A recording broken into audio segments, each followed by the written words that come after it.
우리 창세기 15장 말씀입니다.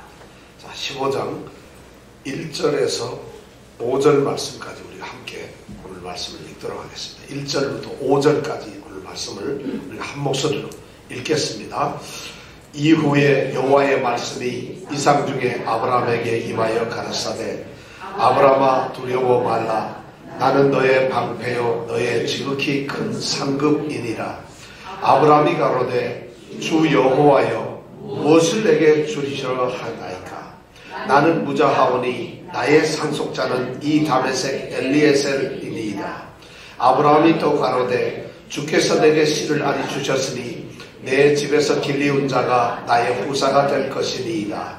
여호와의 말씀이 그에게 임하여 가라사대 그 사람은 너의 후사가 아니라 내 몸에서 날 자가 내 후사가 되리라 하시고 그를 이끌고 밖으로 나가 가라사대 하늘을 우러러 뭇별을 셀 수 있나 보라. 또 그에게 이르시되 내 자손이 이와 같으리라. 오늘은 우리가 창세기 15장 말씀을 공부할 텐데 창세기 15장 말씀은요 아브라함의 이야기들 중에서 가장 중심이 되는 이야기입니다.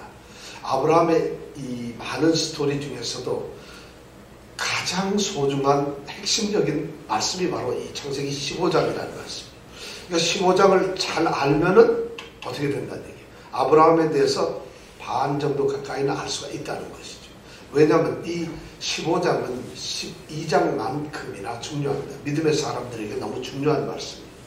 자, 이 15장에 있는 말씀 중에서 우리가 잘 눈여겨봐야 될 것이 이겁니다. 자, 아브라함 입장에서 보면은 하나님을 아브라함이 바라보죠. 그러면서 이 하나님은 정말 믿을 수 있는 분인가? 하나님을 정말 믿을 수 있을까 내가? 그 다음에 정말 이 하나님은 그러면 믿을 수 있는 그런 존재인가 이 하나님이?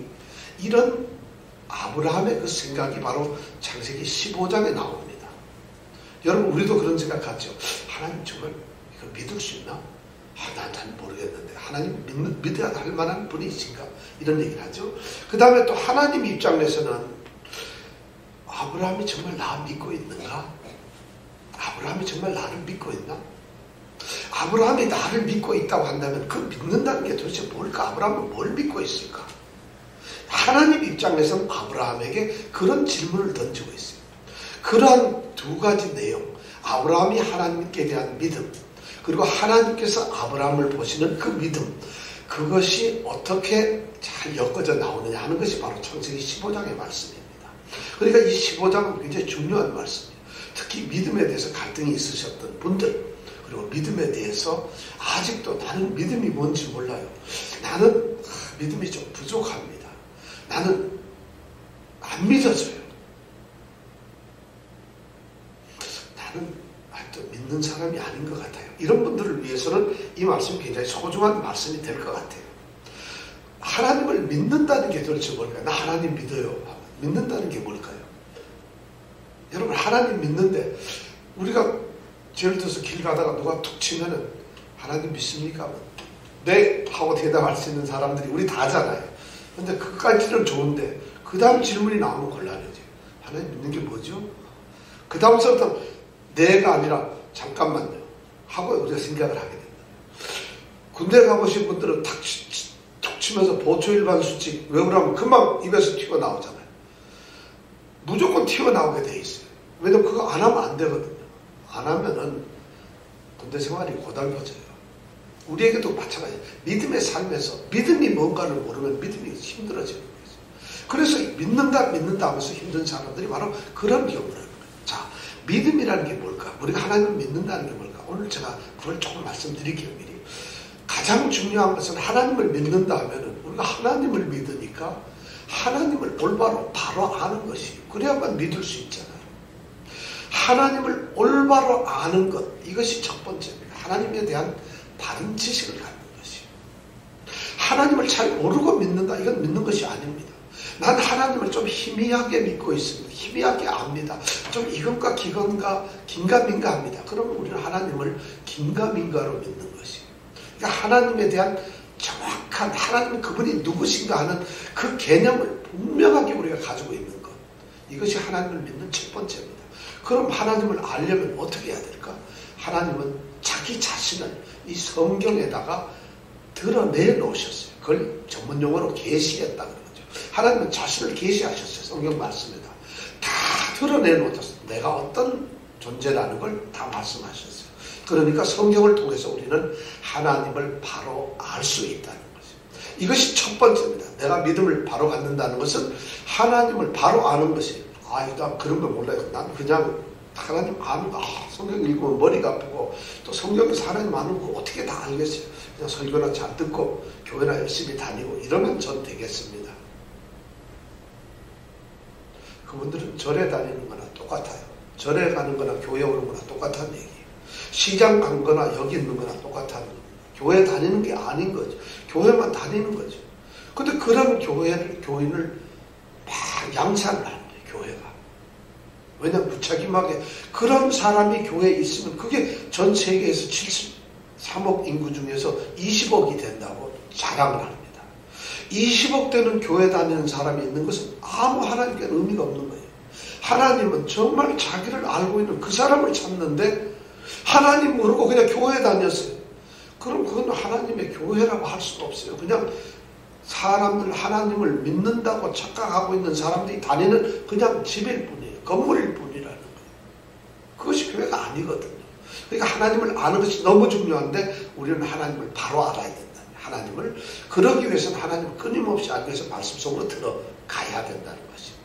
그럼 하나님만 잘 알면 그럼 하나님 믿는 건가? 난 하나님 성경 말씀을 딱 해가지고 요점 정리하듯이 하나님은 누구신가 하면 어떤 교회 가면 한 3페이지 정도로 한 301, 2, 3 해서 하나님은 사랑이다, 하나님은 뭐다 해서 그런 건데 그거 달달달 배우면 그럼 하나님을 잘 아는 건가? 하나님을 잘 알 수 있죠. 분명히 하나님을 잘 알 수 있는 거예요. 그런데 그것이 믿음이 아니라는 것이죠. 그것만 잘 안다고 믿음이 아니라는 것이죠. 그럼 뭘 또 알아야 됩니까? 그 다음에 아는 것이 아니에요. 그 다음에 관계의 문제가 되는 거예요. 하나님과 내가 관계를 갖는 것이, 교제를 갖는다는 것이. 그런데 그 내가 알고 있었던 성경에서 말씀을 하고 있는 그 하나님의 개념, 그 하나님이라고 하는 분, 그분과 내가 관계를 갖는 거예요. 근데 그 관계를 갖는 것이 하나님이 사랑이시다. 그러면 내가 사랑의 관계를 갖는 거예요. 하나님과. 하나님께서 예를 들어서 이웃 형제를 사랑하라 하면 이웃 형제를 사랑하는 말씀을 지킴으로써 하나님과 관계를 갖는 것이에요. 하나님이 겸손해라 했다면 내가 겸손함으로써 하나님과 관계를 갖는 것이에요. 이런 하나님과의 관계가 바로 믿음인데 문제는 하나님과 어떤 관계를 가질 것이냐 하는 것이에요. 많은 사람들이 생각할 때 하나님을 섬기고 하나님을 믿는다면 하나님은 거룩하신 분, 하나님은 능력이 많으신 분, 전능하신 분 이렇게 아는데 그렇게 알고 난 그 하나님을 어디에다 두느냐? 저기 보이지 않는 하늘 꼭대기 위에다 모셔버린다는 거예요. 그래서 하나님을 너무 먼 곳에 놓고 우리는 그 멀리 계신 하나님을 하나님 찬양합니다. 이걸로 끝내버리고 만다는 이건 믿음이 아닙니다. 그거는요 하나님이라고 하는 또 다른 잘못을 만들어내는 것이에요. 하나님을 믿는다는 것은 우리가 알고 있는 성경이 말한 그 개념 속에 그 하나님이 그런 하나님이 멀리 계시는 게 아니라 내 친구처럼 이웃사람처럼 나와 관계할 수 있는 이웃이 되는 거예요. 소위 인간이 되시 인격이 되는 거예요. 그래서 그 하나님과 내가 인격적인 관계를 갖는 거예요. 대통령은 멀어요. 근데 대통령이 시장에 가서 막 악수하는 이유는 인간적인 관계가 있다는 걸 나타내기 위해서. 우리 하나님은 믿음이라는 것이 바로 멀리 모셔두고 어디 구석진 데다 모셔두고 우리가 섬기고 제사하고 예배하는 그런 하나님이 우리가 믿는 것이 아니에요. 그 하나님은 그냥 우리 주변으로 내려가지고 그 하나님과 어떻게 관계를 갖는 사랑하고 섬기고 말씀 나누고 대화하고 하나님하고 같이 기뻐하고 하나님하고 같이 일하는 다니고 같이 동행하고. 왜냐하면 그분은 분명히 하나님이신데 그분이 바로 나와 그런 인간적인 관계를 맺어줘요. 그렇게 하나님이 느껴져야만 비로소 우리가 믿음 생활을 한다는 거예요. 그래야만 내 삶에서 하나님 이거 너무 힘든데 어떻게 하면 좋죠? 하나님 어떻게 하면 좋아요? 그렇구나. 더 힘들면 그럼 내 마음속에 막 들어요. 너 기도 좀 더 한번 해볼래? 그럼 하나님 기도 또 하고. 그러면 하나님이 그 다음에 성경 말씀에 뭐라 그래서 기다려라. 그럼 또 기다리는 거고. 하나님께서 담대함을 가지고 나가라. 그럼 나가는 거고. 이런 식으로 예를 들어서 하나님이 옆에 계신다는 이런 인격적 교제를 갖는 거. 이런 것을 우리가 믿음 생활을 한다는 것이에요. 그런데 이런 믿음 생활을 우리가 잊어버리고 종교 생활을 하는 거예요. 교회 나가고 종교 의식의 활동을 열심히 하고 뭐 이렇게 함으로써 우리는 기도해야지 막 이런 것만 하면 하나님을 섬기고 한다는 걸 아는데 성경에서 말하는 믿음은 그런 것이 전혀 아니에요. 아브라함이 하나님을 믿었다는 이 말 속에는 아브라함이 하나님을 저 먼 데다 갖다 놓고 하나님과 전혀 관계없이 살아가는 것이 아니라는 것이에요. 전혀 낯선 땅 가나안을 가면서 직접적으로 관여하시는 그 하나님을 누리고 있는 것이 이것이 바로 아브라함의 믿음이라는 것이죠. 이것이 우리에게 오늘 알려지기를 원합니다. 이런 믿음이 아니면 이 믿음이 사실 하나님께서 인정하는 믿음이라 할 수가 없습니다. 성경이 말하는 믿음이 아니에요. 그런 믿음을 가지면 그 믿음이 얼마나 힘든지 아세요? 그거 지키려면 정말 힘들어요. 교회 다니는 게 거의 지옥보다도 조금 덜하게 힘들 정도로 힘들어요. 교회 다니는 게. 그것 때문에 그런 하나님 믿으려면 성경 하루에 10장 꼭 읽어야지. 기도 2시간 꼭 해야지. 전도 그 바쁜 와중에 나가서 전도도 해야지. 그거 다 하려고 그러면 아이고 하나님 나중에 가면 내가 지쳐버려서 못 견디는 하나님은 믿는 것이 그런 것이 아니라는 것이 우리가 그렇게 잘못 봤다는 우리는 또 우리 본성이 좀 악해서 그래야만 뭔가 하나님을 내가 좀 믿는 것 같아요. 내가 잠을 잘 때 하나님은 옆에서 안 주무시고 이렇게 해서 혹시 호랑이가 물러가나 지키시는 거예요. 하나님 이런 걸 느끼시는 게 바로 그렇게 하나님이라는 거예요. 잠을 자도 하나님을 믿는 그것이 믿는 거라는 거예요. 여러분 그러니까 우리 삶의 가운데서 동행하는 하나님이라는 그 말이 나오는 거예요. 그런 하나님을 어떻게 그렇게 믿을 수가 있어요? 보이지도 않는데 알지도 못하는데 그 하나님이 나와 함께 하신다고 해서 성령을 주신 거예요. 그래서 바로 하여금 그걸 느끼도록 만드는 거예요. 그래서 믿음은 내가 갖는 것이 아니라 하나님이 주시는 거예요. 그 마음을 달라고 하나님 나 정말 그러고 싶어 죽겠어요. 나 미쳐요. 하나님 좀 주세요. 그때 하나님이 어느 날 갑자기 그런 마음을 주면 그때 그 기쁨이 이루 말할 수가 없다. 그것이 믿음으로 하나님을 모시는 기쁨이에요. 교회 가서 소리치고 나니까 노래방 가서 노래한 기분이야. 그건 기쁨이 아니라는 거예요. 내가 오늘 장로로 뽑혀가지고 앞에 나갔더니 기분 되게 좋더라. 그건 기쁨이 아니라는 거예요. 믿음의 기쁨이라는 게 뭐냐. 정말 하나님이 성령을 통해서 하나님이 옆에 있다는 그걸 내가 확 느끼도록 해줘. 그거 느껴보시면 손 들어보세요. 이게 뭔 소리요? 그게 그런 게 뭐 어디 있어? 있다는 겁니다. 그것을 믿음이라 한다는 거예요. 많은 믿음의 선조들은 그렇게 살았어요. 믿음 있는 사람. 그렇기 때문에 하나님이 옆에 계시기 때문에 죽을 자리에 가서도 하나님이 계시기 때문에 죽을 수가 있는 거예요. 순교를 할 수 있는 거예요. 신앙 기도 열심히 2시간 했기 때문에 순교하는 거 어림도 그거는 자기의 제가 보기엔 그 개죽음입니다. 순교가 아닙니다. 그런 거는 착각을 하고 있다는 거예요. 하나님이 계시기 때문에 우리는 기쁨으로 죽을 수 있어요. 옆에 계시기 때문에. 왜냐하면 그분이 내가 죽어도 좋고 살아도 좋고 그렇게 느껴지는 거예요. 그런 하나님을 믿으시기 바랍니다. 그런 신앙가들만 그런 믿음을 가진 사람이 뉴욕에 10명만 이전에 10명이 넘으니까 안 되겠구나. 20명만 있다면 뉴욕이 달라집니다. 완전히 달라집니다. 왜냐하면 하나님이 같이 다니는 사람이 20명이 롱아일랜드에서 플러싱에서 맨하탄에서 다닌다고 해보세요. 사람들이 그런 사람을 어떻게 보겠어요? 비로소 그 사람은 믿음이 있다. 아브라함이 바로 그런 믿음을 가졌기 때문에 복의 근원이라는 말을 듣는 거예요. 하나님의 축복이 나오는 거라는 것이죠. 자, 오늘 말씀을 보십시다. 오늘 말씀에 보니까 1절부터 5절까지 읽은 말씀은 하나님이 약속하신 이 아브라함의 자손에 대한 이제 약속을 하는 거예요.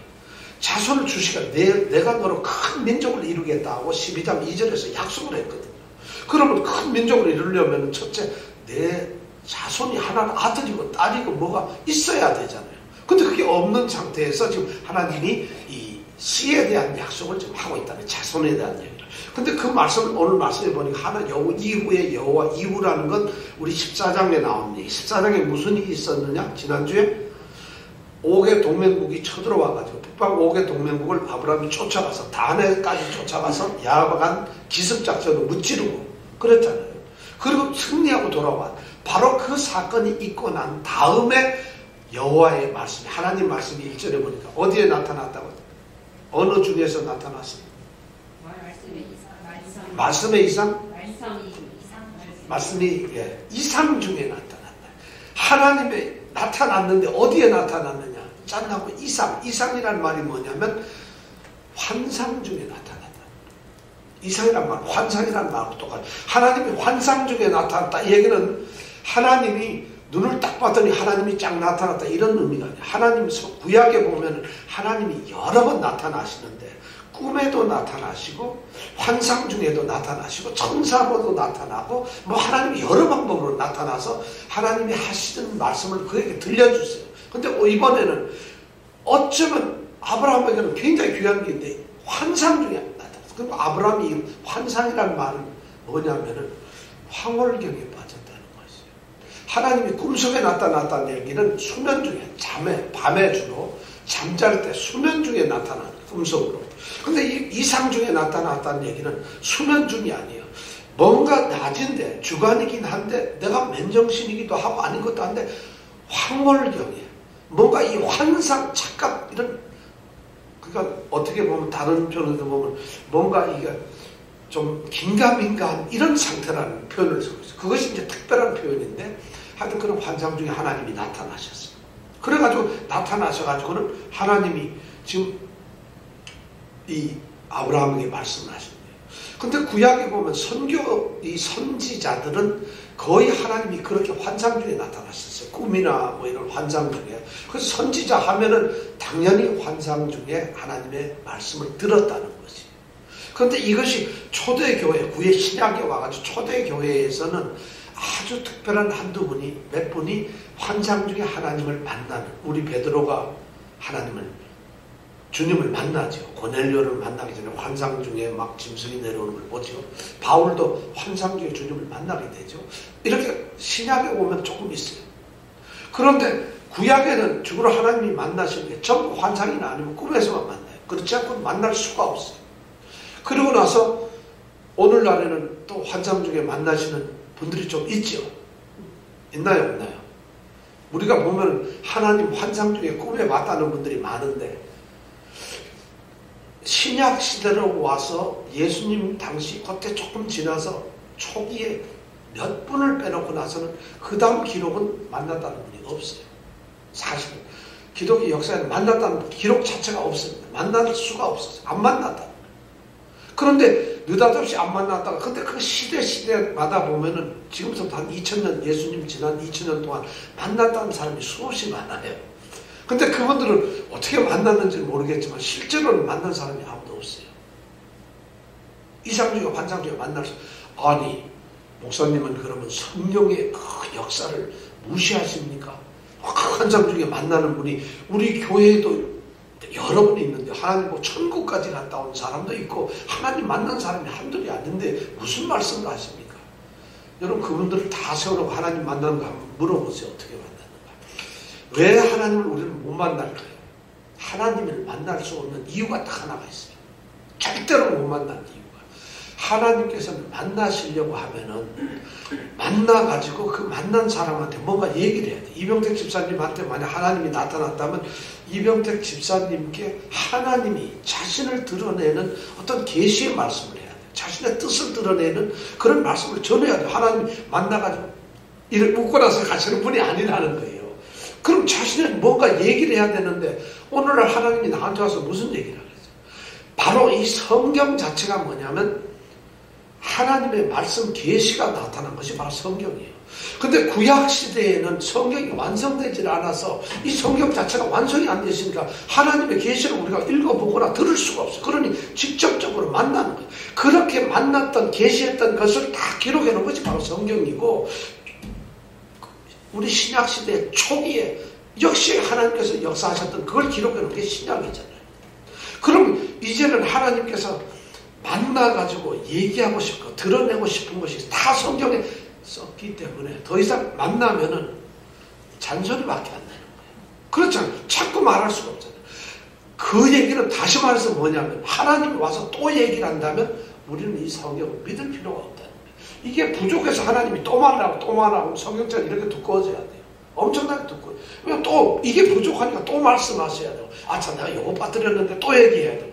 그럼 그 얘기를 누구 얘기할 것이며 왜 그게 부족할 것이냐. 그건 성경을 무시하는 거예요. 성경을 부정하는 행동이에요. 무서운 얘기예요. 그런데도 그걸 부자식 자기가 뭔가 된 것처럼 예수님 당시에도 그런 사람들이 있다고 우리 요한일서 배우면서 우리가 함께 얘기했죠. 그런 사람이 있었다는 거예요. 근데 하여튼 이상 중에 나타났어요. 아브라함 이때는 나타난 걸 우리가 당연히 생각하고 그러니까 우리가 기도할 거는 하나님께서 나도 좀 이상 중에 좀 나타나 주시옵소서가 아니라 우리는 하나님이 계시하신 이 말씀을 잘 깨달아서 이상 중에 나타난 것과 똑같이 하나님의 뜻을 알게 해달라 이렇게 기도를 해야 되는 거예요. 맞습니까? 그런데도 뭐 요즘에 부흥회 와서 오는 뭐 목사님들 몇 분들 중에서도 지금도 그 환상하고 하나님의 계시라고 이런 사람들이 최근에도 한두 명 와 있었어요. 누군지 내가 얘기는 안 하는데 그런 분들이 많다는 거예요. 안타깝죠. 뉴욕에도 와 있어요. 자, 그럼 하나님께서는 아브라함에게 만나서 무슨 얘기를 했을까요? 1절에 보니까 아주 중요한 말씀을 했어요. 아브라함 보고 뭐라고? 두려워 말라. 두려워 말라. 나는 너의 방패다. 나는 너의 큰 상급이다. 이 두 마디를 딱 하시는 거예요. 하나님. 자, 근데 이 말씀을 가만히 생각해보면 아브라함한테 왜 하나님이 나타나서 두려워 말라 그랬어요. 아브라함이 지금 기뻐서 막 즐기고 있는데 너 두려워 말라. 이 말씀하면 맞지 않잖아요. 두려워 말라 이 말을 하는 이유는 아브라함이 뭔가가 두려워하고 있다는 것이죠. 그러니까 두려워하지 말라고 해야죠. 전혀 두려워도 하고 있지 않는데 하나님이 오셔서 아브라함아 두려워하지 말라 이러면 왜? 하나님 무슨 소리야? 가다가 남대없이 자다가 홍두깨지 뭘 내가 두려워했습니까? 이렇게 될 거라는 거예요. 그럼 두려워하고 있었다는 거예요. 아브라함이 그럼 이후에 뭔가 두려워하고 있었다는 거예요. 뭘 두려워했을까요? 아브라함이 염려하고 두려워했던 것이 있었어요. 뭐냐면 아마 성경에는 그런 기록을 안 해놓고 있지만 우리가 그냥 하나님께서 나타나셔서 두려워 말라고 하셨을 때에는 아브라함이 뭔가 두려운 게 있었다는 거예요. 뭘 두려워했을까? 상황을 가만 생각해 보니까 14장의 내용을 생각할 수 있어요. 아브라함이 318명을 이끌고 가가지고 5대 동맹국 왕들을 무참하게 하고 뺏은 걸 다 뺏어와가지고 완전 항복을 받았다는 거예요. 그리고는 돌아왔는데 문제는 걱정이 돼요. 왜 안 걱정돼요? 여러분 누가 때렸다고 해서 맞은 사람은 걱정 하나도 안 하고 발 뻗고 자는데 때린 사람은 그 다음부터 걱정이 돼요. 저놈이 집에 삼촌 데리고 오면 어떡하나? 저놈이 동네 깡패들 모아가지고 오면 걱정되잖아요. 바로 아브라함에게 그런 걱정이 있었을 거예요. 이기긴 이겼지만 그 5 나라 왕들이 야 우리가 아브라함이라고 하는 그 아씨한테 이렇게 당했는데 가만히 있을 수 있냐? 다시 모으자. 걔 지난번 온 거 보니까 한 300명 되더라. 우리 한 3만 명 모아서 우리도 기습하자. 이러면 아브라함이 두렵겠죠. 아마 아브라함에게는 그런 두려움이 혹시 있었을지도 모르겠어요. 그렇지 않으면 또 이런 것도 있을 거예요. 아브라함이 승전가를 부르면서 돌아올 때 말이죠. 이 소돔 왕이 나타나가지고 사람은 다 나한테 주시고 뺏어온 재물은 다 당신이 가지세요 했을 때 아브라함이 뭐라고 그랬어요? 노 땡큐 그랬거든요. 나는 이거 갖고 싶지 않다. 내가 싸워서 너를 위해서 이겨주긴 했지만은 내가 이 물건을 갖게 되면 마치 이 물건 가지려고 싸운 것 같고 그리고 또 내가 싸워서 이긴 것처럼 되는 게 난 싫다. 하나님께서 싸워주셨고 나는 해야 할 일을 했을 뿐이라 이걸 떠나 하나님의 영광이 가려질까 봐 안 받았다는 거예요. 그러면 믿음의 상태가 그런 건데 아브라함이 왜 걱정을 하냐?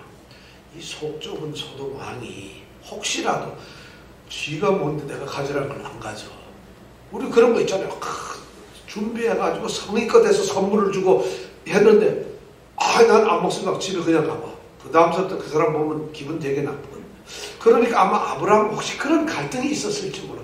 혹시라도 소돔 왕이 나중에 나한테 오해를 했으면 어떨까. 뭐 그런 것도 있을 수 있어요. 성경학자들은 뭐 그런 얘기도 합니다. 근데 실제로 정말 근심을 한 게 있었다는 거예요.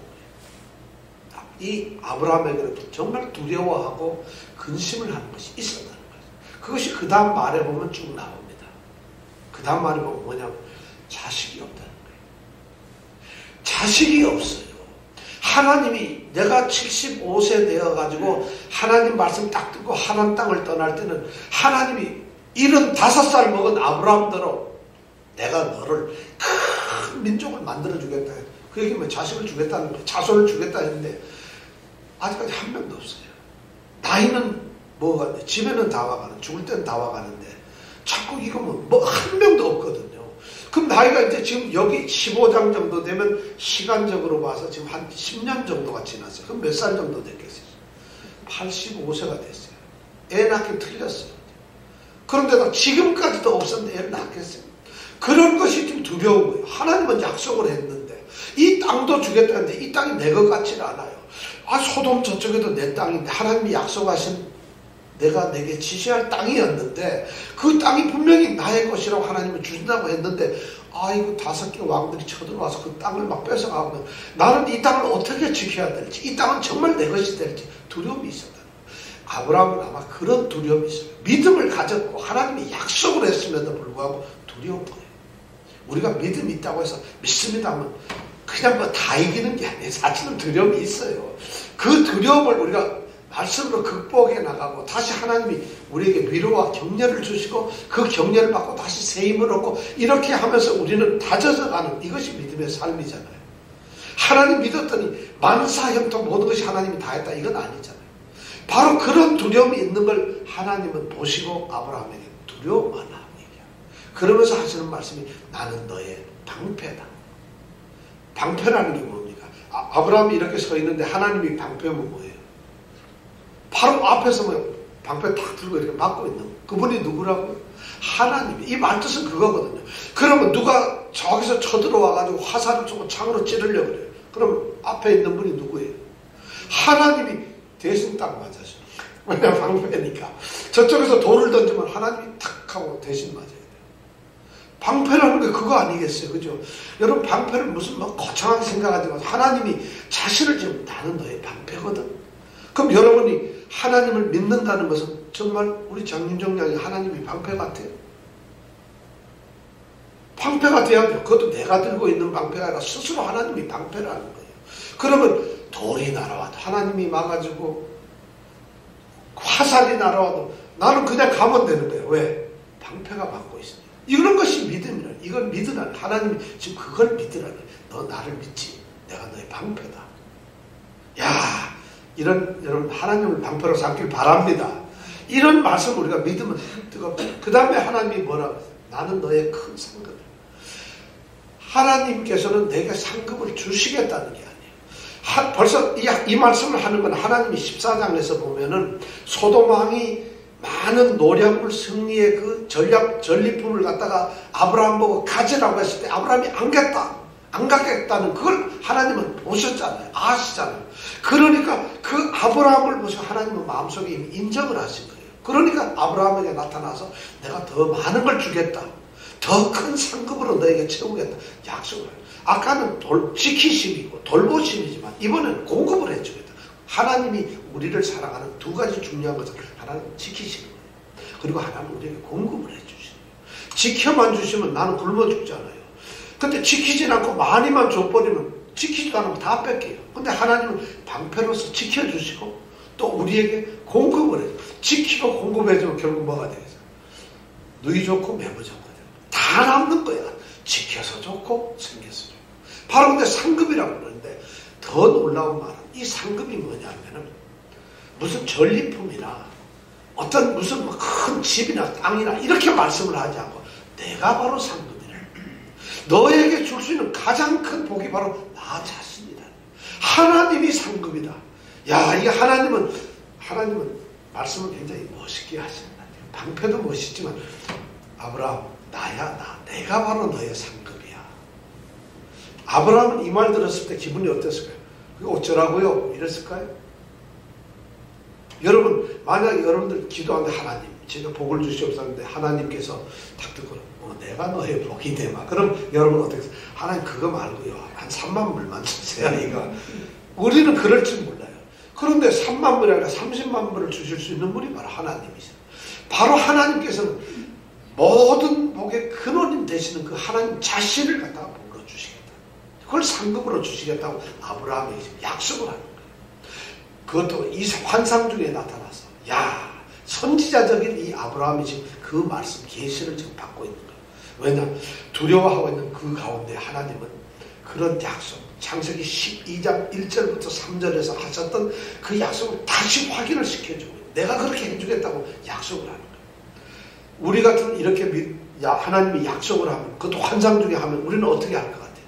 아멘, 할렐루야, 감사합니다 하고 예수 이겨내, 예수 이겨내 노래 부를 것 같죠. 정말 3절에 보니까 아브라함은 그러질 않았어요. 3절에 보면 아브라함이 다른 소리를 하고 2절에 보면 아브라함이 다른 말을 하고 있어요. 자, 2절에 아브라함이 뭐라고 얘기합니까? 시작. 아브라함이 주 여호와여 무엇을 내게 주시오. 자, 보세요. 주 여호와여 나를 뭘 주려고 그러는 거예요. 우리하고 똑같습니다. 전혀 다른 바가 없어요. 아브라함이라고 해서 뭐 별난 것들. 주 여호와여. 그 대신 호칭이 우리하고 좀 달라요. 주 여호와여. 주라는 건 아도나이잖아요. 나의 주인이라는 거예요. 그럼 하나님이 주인이면 나는 뭐예요? 마당쇠라는 거죠. 하나님이 주인이 되면 나는 종이 되는 거예요. 하나님이 왕이 되면 나는 내시가 되는 거예요. 무수리가 되는 거예요. 그죠? 우리는 아무것도 아니에요. 하나님이, 근데 지금 아브라함은 주라고 하나님을 주인으로 드디어 자기는 아무것도 아니라는 것을 고백하는 거예요. 그 여호와, 주 여호와, 여호와라고 또 부르는 건 여호와는 뭘까요? 하나님의 이름이에요. 이름. 하나님 이름이 뭡니까 여러분? 여호와예요. 여호와. 그러니까 하나님 이름, 옛날에 보면 우리 주일학교 때 시험 때 하나님 이름이 뭐죠? 그러면은 하나님 이름이 어디 있어요? 지금 이 중에서도 3분의 2는 하나님 이름이 어디 있어요? 하시는 분이 있어요. 묻지만은 하나님의 이름은 여호와라는 거예요. 여호와라는 것은 스스로 계시는 분이라는 이런 하나님 자신의 이름인데, 여호와라는 말을 쓸 때는 언제 쓰느냐 하면은 무조건 하나님이 어떤 때는 자신을 나는 너의 하나님이다 이렇게 얘기를 하고, 어떤 때는 나는 너의 여호와다 이렇게 말씀을 하세요. 또 하나님의 사람들이 하나님을 부를 때도 어떤 때는 하나님이시여 이렇게 부르는데 어떤 때는 여호와시여 이렇게 불러요. 근데 성경은 그걸 뭐 똑같은 의미임에도 불구하고 조금 다르게 쓰고 있어요. 여호와라는 말을 쓸 때는 하나님이 신실하다, 약속을 지키신다, 우리와의 어떤 아주 신실한 언약을 체결하고 그걸 지키시는 분이다, 이럴 때는 쉽게 말해서 이름을 걸고 내가 한다 해서 이름을 반드시 쓰고, 하나님 이런 말을 쓸 때는 하나님의 능력을 나타내요. 하나님 반드시 하실 수 있고 뭘 주실 수 있고 해결해 줄 수 있고, 이럴 때는 하나님이에요. 그럴 때 우리는 뭐로 불러야 될까요? 우리는 기도할 때니까 어떻게 불러야 될까요? 하나님 이래야 될까요? 아니면 여호와 이래야 될까요? 예, 우리는 눈치가 빨라요. 그리고 우리는 뭐가 중요한지를 알아요. 한 개 불러가지고 손해볼 필요 없잖아요. 그러니까 여호와 하나님 여기까지만 부르면 안 될 것 같아요. 또 하나 더 붙여야죠. 주 여호와 하나님 이렇게 불러야 돼. 그래야지 하나님이 주인이시니까 하는 거지. 그냥 여호와 하나님 하면 안 된다. 그래서 우리가 주 여호와 하나님. 그래서 바울 사도는 신약에서 예수님을 부를 때 우리 주 예수 그리스도 이렇게 부릅니다. 꼭. 그냥 예수님 이렇게 안 했어요. 그리스도 이렇게 말 안 했어요. 바울 사도가 쓴 많은 편지에 보면 우리 주 그리스도, 예수 그리스도, 우리 주 예수 그리스도, 이걸 우리의 주인이시고 예수이시며 그리스도이신 분이라는 아주 정확한 풀네임을 꼭 썼다는 거예요. 그러니까 우리가 기도할 때 어떻게 해야 된다? 주 여호와 하나님 이렇게 하는 것이 좋다는 거예요. 근데 친근감을 갖다 내기 위해서 하나님 아버지 하는 것도 나쁘게, 무슨 뭐 애들이 아버지 부를 때 우리의 춘부장군 우리 아버님 이렇게 부르는 거 아니잖아. 그죠? 그냥 우리도 아빠 이렇게 부르듯이 그렇게 부를 수 있지만 호칭이 그렇다 이런 겁니다. 그렇죠? 자, 그렇게 하는데 하나님이 그렇게 약속을 하시면서 두려워하지 말라고까지 얘기를 하면서, 그러니까 아브라함이 기도할 주 여호와 이렇게 불렀어요. 자, 주 여호와라고 불렀어요. 이것은 하나님한테 무엇을 내게 주려고 합니까? 하고 이렇게 물었을 때는 하나님한테 지금 불평을 하고 있는 게 아니에요. 마치 우리는 이거 잘못 보면 하나님 지금까지 그래 뭐 방패? 상급? 좋아요. 근데 지금까지 뭘 했어요? 뭘 줬어요? 준 게 뭡니까? 따지면서 하나님 앞에 한탄을 하고 원망을 하는 게 아니에요. 만약 원망을 만약 한다고 한다면 주 여호와 이런 호칭을 안 부르겠죠. 원망을 하고 뭐라 그랬어요? 우리가 아버지한테 원망을 할 때 아버님 하고 원망하는 사람 봤어요? 원망할 때는 호칭이 달라져요.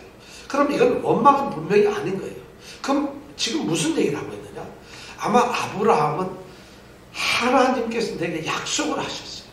그리고 그 하나님은 그 약속을 반드시 이룰 수 있는 분이에요. 그런데 지금 나의 환경, 삶을 보니까 그것이 이루어지지 않고 있어요. 그러니까 하나님께 여쭤보는 거예요. 하나님과 자기의 신앙의 고백, 확인을 하는 거예요. 하나님은 다 하실 수 있는 분인데 아직 내게는 이루어지질 않았어요. 하나님 어떻게 된 거예요? 하고 묻는 질문이라는 거예요. 이것이 성경적으로 보면 그런 의미예요. 그러니까 절대로 하나님을 따지는 게 아니에요.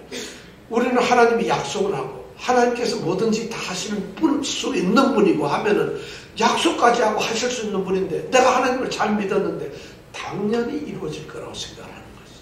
그런데 만약 안 이루어졌을 때 우리는 하나님을 원망하는 게 아니라 우리의 신앙 고백이 그때 남아야 돼요. 하나님, 저의 부족한 점이 뭡니까? 하나님, 이거 아직 안 이루셨는데 혹시 이렇게 우리가 말씀을 할 수가 있어야 된다는 거죠. 자, 그런데 말을 하면서 하나하나 지금 현실을 얘기하고 있어요. 그 현실이 뭐냐? 뭘 해주겠느냐 하는데 첫 번째 현실이 뭐냐? 나는 뭐라고 돼 있어요? 무자하오다가 무슨 말이에요? 자식, 아들이 없다. 하나님, 너로 큰 민족을 이루겠다는데 내가 자식이 없어요. 아직도 없는데, 그러니까 이게 한탄을 하는 게 아니라 자식이 없다는 얘기는, 이 말은 우리나라 말로는 지금 무자하오니 해가지고 좀 뉘앙스가 감이 안 와요. 이 말을 정확하게 하면 이런 말, 하나님, 내가 지금 쭉 약속을 들었습니다. 그리고 내가 지금 살아왔는데 내가 나이가 지금 85세 다 됐습니다. 이렇게 살고 내가 자식 없이, 아들 하나 없이 지금 이렇게 약속 가운데 10년을 넘게 살고 있는데도 아직도 자식이 없이 살고 있어요. 이렇게 말하고, 자기는 지금도 자식이 없이 살고 있다는 거예요. 그러니까 자신의 아주 구구절절한 그 형편을 하나님께 다시 한번 알아줘, 확인을 시켜드려요. 하나님이 모르시는 것 아닌데도 그렇게 확인을 시켜줘요. 85세가 된 나예요. 그러면 여러분 85세면 애를 낳을 수 있겠어요? 없겠어요? 좀 불가능하죠. 고고학자들이 연구한 바에 의하면 이 아브라함 시대, 지금부터 한 4천여 년 전에 인간의 평균 수명이 한 45세 정도 된다. 그 당시에는. 그러니까 빨리 죽었다는 얘기예요. 근데 그걸 뭐 고고학 우리가 믿을 수, 꼭 믿어야 되는 게 아니잖아요. 왜냐하면 아브라함 시대 그 앞뒤로 보면 아브라함도 지금 175세 살잖아요. 그죠? 많이 살아요. 근데 어떻게 뭐 45, 그럼 족장들만 꼭 나이가 오래 살았는가? 또 그리고 노아서부터 아브라함의 아버지 그 세대가 다 100세 넘고 200세 이래 살았는데 고고학자들은 한 45세를 사는 걸로 돼 있어요. 전후회가 산다. 근데 그게 하여튼 우린 고고학을 믿는 게 아니니까, 그죠? 그런데 85세 된 이 아브라함이 하나님께 지금 자신의 이 형편을 그대로 구합니다. 난 지금 아들이 없이 지금 살고 있습니다, 하나님. 근데 하나님은 큰 민족을 이룬다고 약속하셨죠. 근데 전 아들이 없이 살고 있어요. 그러면서 그 다음 얘기가 뭐냐면, 나는 지금 대책을 세워놨습니다. 뭐냐면, 그 다음 뭐라고? 나의 상속자는 이 다메섹 엘리에셀입니다. 하나님이 지금까지 아들을 안 주셨기 때문에 내가 지금 대책을 세워놨다는 거예요. 뭐냐면 그 당시 우리 누지 문서나 누지 토판 옛날 기원전 지금부터 한 5,000년 전에 쓰여졌던 아마 그 당시에 글이었던 것 같아요. 2,000년 전에. 그건 누지 문서라고 누지 서판에 흙으로 만든 그 판이 있는데 거기다가 그 당시에 글을 기록한 이 고고학적인 거기에 보면은 그 당시 풍습이 아들이 없었고 자식이 없으면 종 중에서 양자를 삼아요. 요새도 똑같죠. 양자를 삼아가지고 자기 재산을 넘겨주는, 상속권을 넘겨주는 이런 일을 하는데, 바로 지금 아브라함은 그런 일을 자기가 지금 준비하고 있다는 거예요. 나는 자식이 없이 지금 살아왔는데 나이도 많이 들었어. 그래서 나는 나의 상속자로 누구? 다메섹 엘리에셀을 정해놨습니다. 다메섹은 지방 이름, 도시 성 이름이잖아요. 그러니까 다메섹 출신의 엘리에셀. 이 엘리에셀은 자신의 종입니다. 지금 이 아브라함의 종인데 출신이 다메섹 사람이에요. 그럼 아브라함은 다메섹에서는 안 살았어요. 성경에 보면 하란 땅 살고 갈대아 우르 살았어요. 근데 다메섹은 결국 넓은 의미에서 하란 땅입니다. 그렇다면은 이 아마 종으로 샀거나 뭐 어떻게 해가지고 데려갔겠죠. 근데 이 엘리에셀은 나중에 역할이 많아져요. 아들 이삭, 결혼시키기 위해서 저 멀리 하란 땅에 갈 때 그때 갔던 이 대표로 갔던 사람, 결혼을 만들기 자기 아들, 주인님의 아들을 결혼시키기 위해서 신부를 구하러 갔던 사람이 바로 이 엘리에셀이었잖아요. 창세기 25장에 나오는 말씀입니다. 하여튼 이 엘리에셀, 자식이 없으니까 하나님, 나는 내 상속권을 이 지금 엘리에셀에다가 넘겨주려고 지금 마음속으로 준비를 하고 있습니다. 이런 이야기를 지금 고백하고 있어요. 그러면서 3절에서 또 아브라함이 계속 얘기하는데 뭐라고 하느냐면 주께서 내게 씨를 안 주셨다는 거예요. 여기서부터 드디어 하나님, 내가 왜 이런 일을, 난 자식도 없고 엘리에셀을 갖다가 지금 상속자로 만들려고 하는데 왜 그런지를 아세요? 하나님이 나한테 자식을 안 주셨거든. 자식을 안 줬거든. 야, 어떻게 중요한 얘기죠. 그러니까 내가 낳는 자가 아니고 내가 자식이 없으니까 결국 내가 집에서 키운 애를 갖다가 상속자로 만들 수밖에 없다는 얘기예요. 지금 이 아브라함은 어쩌면 우리가 이걸 기도로 본다면 대단한 기도를 하고 있는 거예요. 아브라함은 지금까지 12장의 부름을 받고 12장, 13장, 14장까지 오면서 단 한 번도 하나님의 말씀에 대해서 하나님 잠깐 하고 얘기한 적이 없어요. 하나님께 자신의 이야기를 한 번도 한 적이 없고 하나님의 말씀에 반문을 한 적이 없어요. 침묵으로 순종만 했다는 것이에요. 그런데 여기에서는 보니까 하나님께서는 지금 말씀을 하고 축복을 주시고 방패가 되고 상급이 되겠다고 하는 이 말씀을 들으면서 오히려 하나님께 지금은 말씀을 하는 거죠. 이건 뭐냐? 굉장한 신앙의 기도를 하고 있는 것이죠.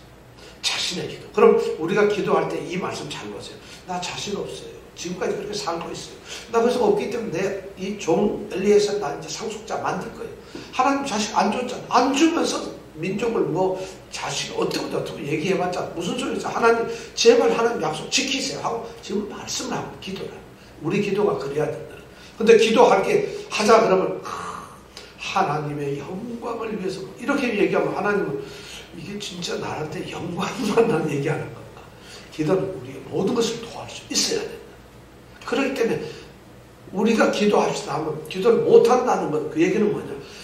쉽게 얘기해서 자기는 이 세상에 100%로 완전하게 행복하게 살고 있는 사람은 기도할 게 없어요.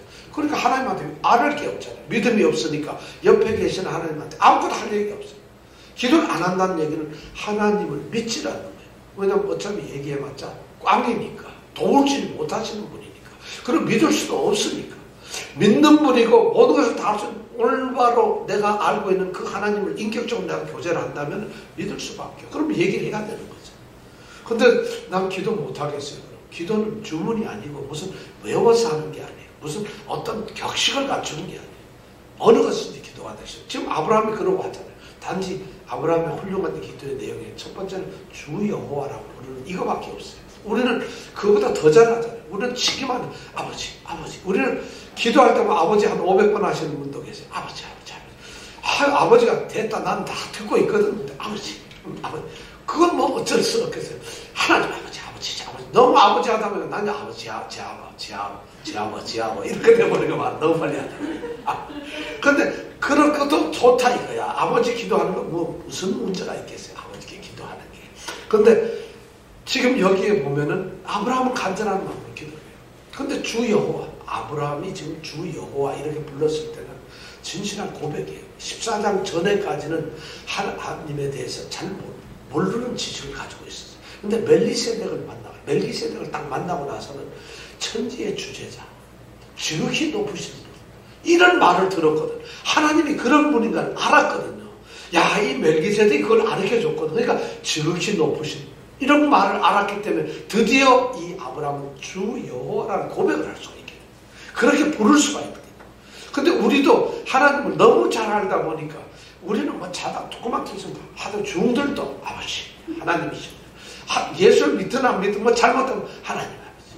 뭐 엄마보다도 더 많이 나오는 게 하나님이에요. 근데 그만큼 그런 호칭이 아니라는 거예요. 여기에서 그렇게 이빠른 소리가 아니라 진실한 고백에 하나님을 부르는 거예요. 아브라함이. 그러면서 아브라함이 지금 이런 얘기를 쭉 했어요. 자, 지금 아브라함은 자신의 그런 형편을 이야기를 하고 있어요. 근데 가만히 이걸 보면은 전 이제 믿음이 좀 있는 사람이 이런 걸 이렇게 보면 아브라함이 지금 이렇게 기도하고 있는 건 이것은 없기 때문에 불행하거나 자식이 없기 때문에 안타까운 게 아니에요. 어떻게 보면 지금 아브라함은 나 없어서 이래서 뭐 엘리에셀, 인간적으로 엘리에셀을 나는 상속자 만들었습니다. 하나님 자식 안 주셨잖아요.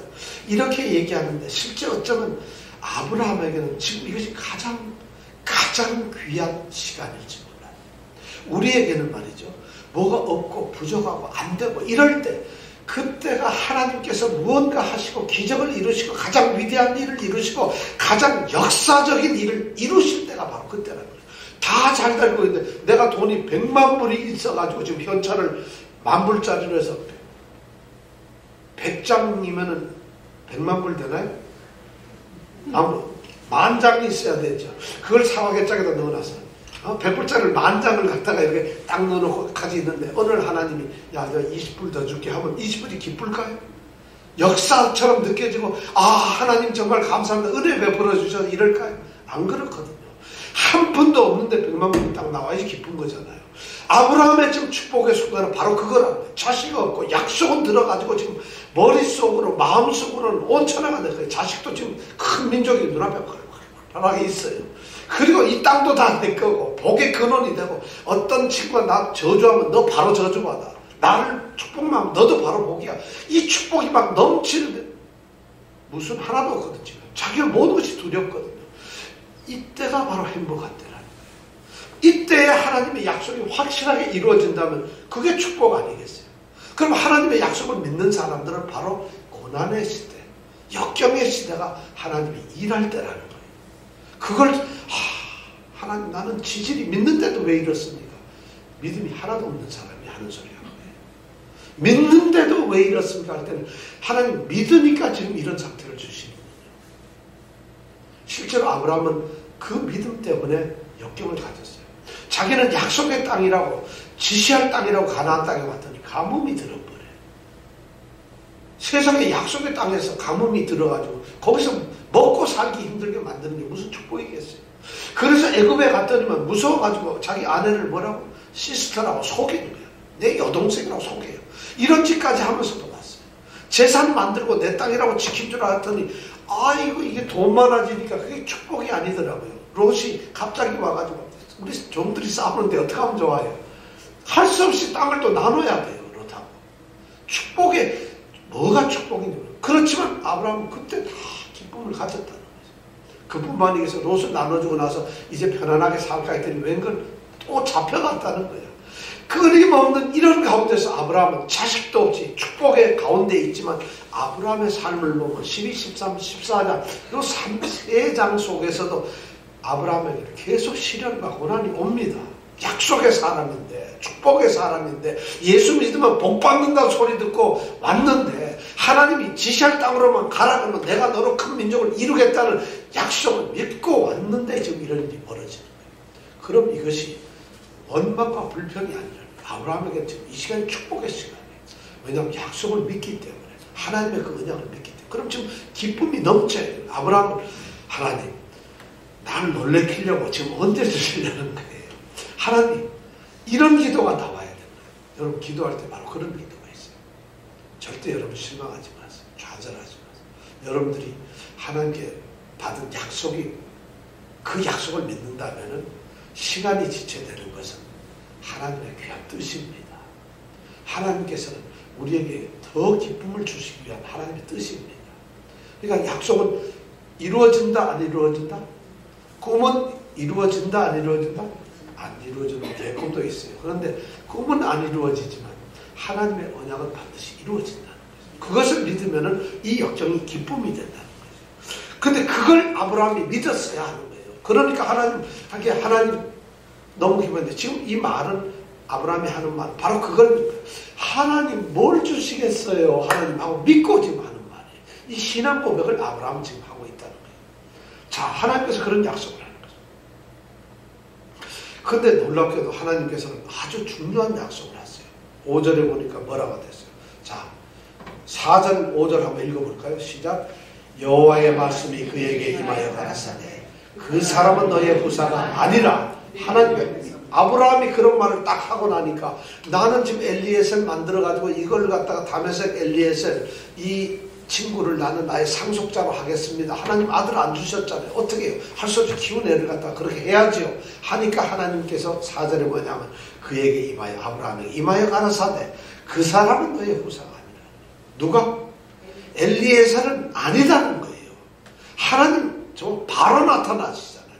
그 사람은 내게 아니라. 그럼 누굴까요? 하나님 그 다음에 뭐라고 해요? 시작. 내 몸에서는 날짜가 내 후사가 되리라. 하나님의 약속이 바로 딱 나오는 게 뭐냐면 엘리에셀 그 사람은 기르는 사람은 아니야. 내 몸에서 날 것이라. 내 후손이. 여러분 이때 아멘 나올 수 있겠습니까?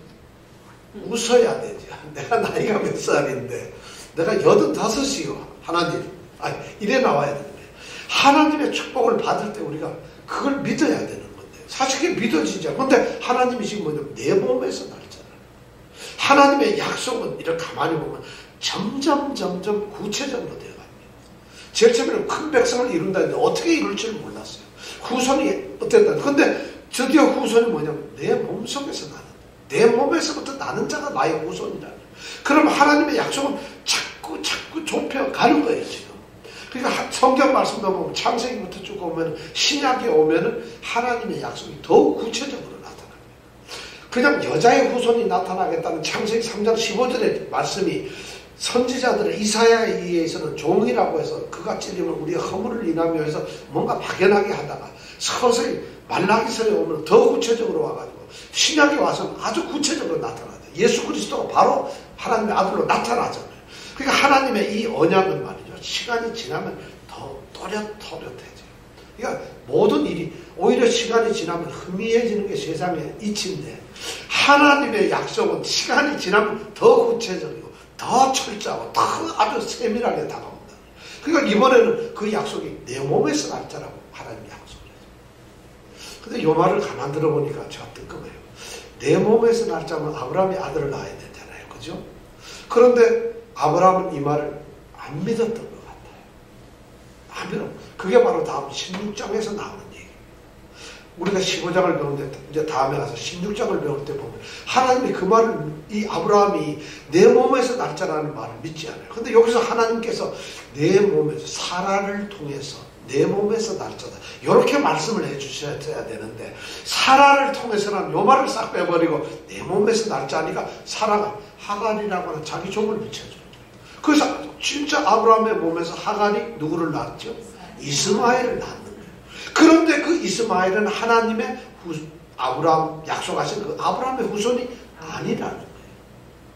그래서 하나님은 다시 17장에 가보면 다시 사라에게 아브라함의 약속 사라에게서 내년 이맘때면 아들이 있으라 약속을 하는 거예요.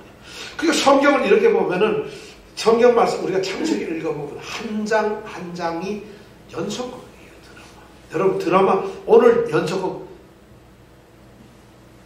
밥 뭐 잘 먹는 남자 뭐 있잖아요. 밥 잘 네? 밥 짓는 남자. 요새 어제 지난주가 끝나는 거. 그 한 주 지나고 그 다음 주에 뭐가 나올까? 그 에피소드가 계속 다르잖아요. 성경 말씀이 그래요. 12장에 부르셨고 13장에 또 얘기하죠. 14장에 싸움하고 15장에 언약을 챙겨라. 이 드라마를 근데 이 드라마를 왜 안 즐기는지 몰라요. 이게 재미가 하나도 없어요. 이 드라마는. 근데 연속극은 왜 그래 재밌는지 뻔한 소리인데도 재미있어. 근데 성경 말씀은 좀 뻔해야지 재밌는 건가?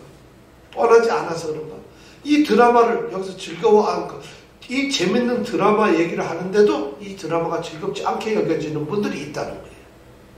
지금 성경 말씀을 한 장 한 장을 보면은 전부 그 하나의 에피소드예요. 그 말씀이 전부 다 왜 그렇게 됐는가 이렇게 쭉 얘기해 주면서 거기에서 하나님이 하시고자 하는 자신 속을 드러내죠. 자기 심장을 드러냈어요.